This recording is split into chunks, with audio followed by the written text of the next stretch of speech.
तो ये शौक कैसे पैदा हुआ आपको? ये शौक पैदा हुआ था जब मैं 2013 में जमात में गया था। 13 में। बस कह लो ना नमाज की पता ना दीन की पता। जमात में गए, अल्लाह ने का भला करे जमात वालों का, अल्लाह भला करे। अल्लाह ने का भला करे जमात वालों का, कि इन्होंने हमें इस काम के लिए खड़ा कर दिया। अस्सलाम वालेकुम। वालेकुम अस्सलाम। खैरियत? अल्लाह का करम। आपका नाम? मोहम्मद फैसल। फैसल। माशाल्लाह। अच्छा, हम ना इस्लाम के मुतालिक बातचीत करते हैं आवाम से, ठीक तो इजाज़त कुछ बात करें? कर लीजिए, आप क्या बात करोगे? चलिए माशाल्लाह, थोड़ा चेहरा घुमा लीजिए। दरअसल मसला क्या है, हमारा जो मंशा जो है ना वो ये है कि जो मुसलमान इस्लाम को लेकर थोड़ा बेदार नहीं हो पा रहा है, उन्हें हम जगाने की कोशिश कर रहे हैं। तो उनको कैसे जगाए जावे? जी जी, ये बात हो रही है, ताकि उनकी ईमान के अंदर, अमाल के अंदर और उनके इल्म के अंदर इजाफा होता चला जाए।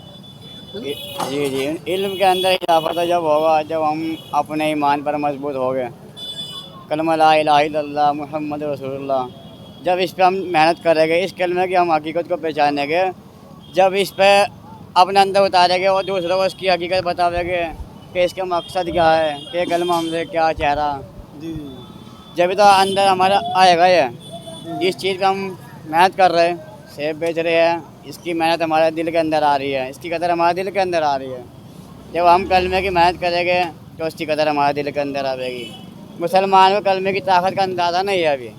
जिस दिन इसका अंदाज़ा हमें हो गया उस दिन मुसलमान का बोलबाला हो गया माशाल्लाह। इंशाअल्लाह। इस कलमे के अंदर इतनी ताकत है कि सातों ज़मीन सातों आसमान से ज़्यादा कीमती एक कलमा है। इससे ताकतवर कोई चीज़ नहीं है। अभी तो गर्जा बने पड़े हम, अभी पढ़े इतनी अच्छी बात बता रहे हैं। सीख रखा है, बस सुन रखी बातें। कहाँ सीखा आपने? मरकज़ के हम नीचे रह रहे हैं, आलिमों का गढ़ है सहारनपुर। सीख सीख के हम बड़े हो गए, बचपन से मदरसे में पढ़े थोड़ा बहुत। कुरान पाक भी पढ़े हैं? कुरान पाक पढ़ा हूँ थोड़ा बहुत, माशाल्लाह नाजरा पढ़ रखा है, ये मदरसा है यहाँ। हाँ, बचपन में पढ़े थे यार, अब तो नहीं है। पढ़ते रहना चाहिए भाई है, कुछ जमाते में वक्त लगाया हम, इसकी कदर हमने जब जानी। तो आप बचपन से ऐसे ही थे जैसा अभी हैं, या कुछ बदला है? अरे नहीं बदला, क्या मतलब? मतलब ये कह रहा हूँ भाई, कुछ बंदे गुनाह करने वाले होते हैं और गुनाह बुरा तो काम देखो, करने वाले होते हैं। गुनाह तो हर आदमी कर रहा। नहीं, एक बंदा ऐसा जो मतलब पुर्जे से बिगड़ा हुआ ही होता है। हाँ, हम पहले माहौल में बहुत गलत माहौल में थे, गलत माहौल में। बहुत गलत माहौल में जिसको कहते हैं जमाने जहालियत। हाँ वही। जमाने जहालियत से निकल गए, अल्लाह का शुक्र है कि कम दम नमाज पढ़ने वाले बन गए। तो ये शौक कैसे पैदा हुआ आपको? ये शौक पैदा हुआ था जब मैं 2013 में जमात में गया था। 13 में।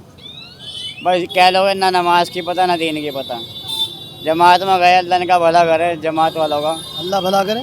अल्लाह ने का भला करे जमात वालों का, कि इन्होंने हमें इस काम के लिए खड़ा कर दिया कि कम से कम नमाज पढ़ने काबिल हो गए, कि अपने ईमान, अपने जो हमारा मज़हब है इसको पहचानने वाले भी बन गए कि हमारे से क्या चाह रहा। तो तबलीग में निकलने में सब फ़ायदा हुआ है? फ़ायदा, बहुत फ़ायदा। लेकिन कुछ लोग मुखालफत करते हैं तबलीग की।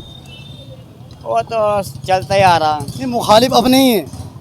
होता है, हर दौर में होता है, अब भी होगा, क्योंकि हर चीज़ में कमी ना कमी होती है। पहले हमारे मज़हब में कोई कमी नहीं, अल्लाह का शुक्र।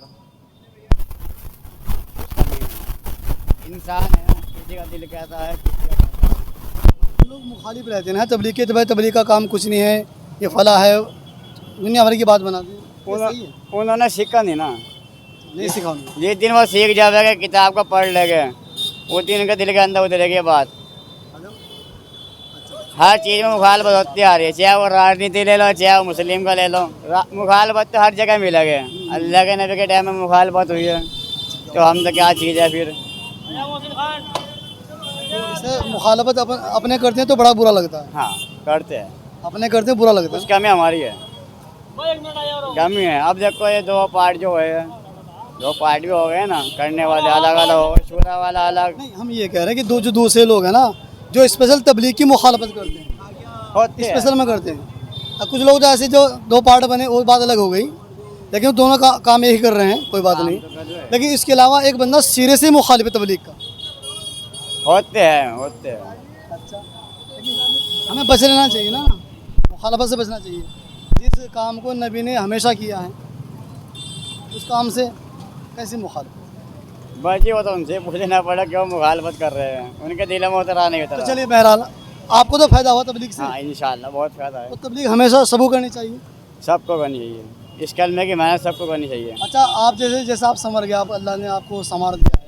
समरे तो कुछ नहीं है, बस ये है कि नमाज़ पढ़ने में लग के 5 टाइम की नमाज़ पढ़ लो अच्छी बल्कि 4-5 टाइम की, बस इतना है। ये कह रहे हैं मतलब जैसे आपको अल्लाह ने संवारा है, तबलीग के जरिए से कुछ और लोग भी संवर जाए। बहुत मेरे सामने ऐसे समझ गए जो जमाने जाले में पड़े थे, दिन रात शराब पीते थे, वो शराब सुधर गए। अपनी आंखों देख कर वाक़या है, जो दिन रात शराब के नशे में डूबते रहे थे, वो आज तबलीग के काम में लगे तो सुधर गए। अच्छा, ये बता दीजिए, जो लोग तबलीग में अब तक नहीं गए हैं, उनके लिए आगे पास क्या पैगाम है? जो तबलीग में अब तक नहीं गए, नहीं गए। तो उनके लिए तो अल्लाह वाले ये बात है, मेहनत करनी पड़ेगी हम लोगों को उनके पास जाकर समझाना पड़ेगा उन्हें, क्या वो मानने या ना मानने। कुछ गाली भी देंगे लोग, बात कुछ भी कहेंगे तो बुरा नहीं मानना मेरी बात का। हाँ, उन्हें समझाना पड़ेगा। अच्छा, आपसे आखिरी सवाल ये हमारा, थोड़ा माशाल्लाह आपने बड़ी गहरी गहरी बातें बताई है, और जो तबलीग हमेशा सब लोग पढ़नी चाहिए, उससे आवाम का, मुसलमानों को फ़ायदा ही फ़ायदा है ना। आपसे मेरा सवाल ये है, एक सवाल छोटा सा है, वो कौन सी नमाज है जिसके अंदर कुरान नहीं पढ़ा जाता? वो कौन सी नमाज इसमें अंदर कुरान नहीं पढ़ा जाता? अब इसके बारे में मालूम करके थोड़ा सोचिए, जब ये कुरान के बिना नमाज नहीं होती है। जनाजे की नमाज हो जी, जनाजे की नमाज, सही कहा आपने। उसमें कुरान नहीं पढ़ा जाता, कुरान नहीं पढ़ा जाता है, उसमें सिर्फ दुआएं पढ़ी जाती हैं ना। दुआएं पढ़ी जाती है। आपने सही जवाब दिया। माशाल्लाह, अच्छी बात की है माशाल्लाह, हर तरीके से समझाने की कोशिश की, आवाम को फ़ायदा हुआ है कहीं ना कहीं।